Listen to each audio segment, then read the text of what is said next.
Unity means to me everyone looking out for each other, right? The golden rule: do unto others as you would like done unto you. It's that simple.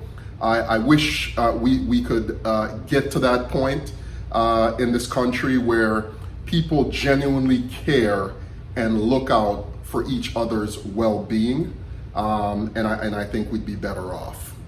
Activism in my community, for me as a business owner, means using the resources available to us as business owners to make our communities better.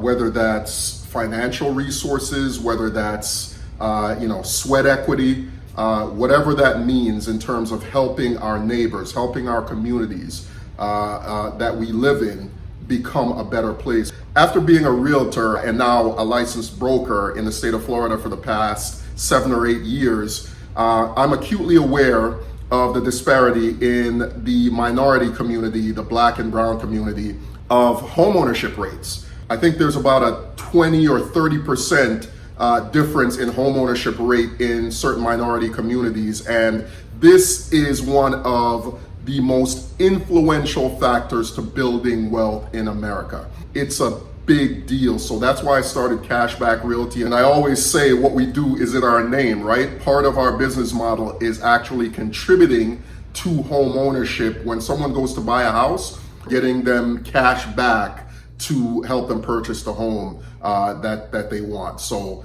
that's what we're doing in our community to influence our community. Thank you guys. I look forward to working with you.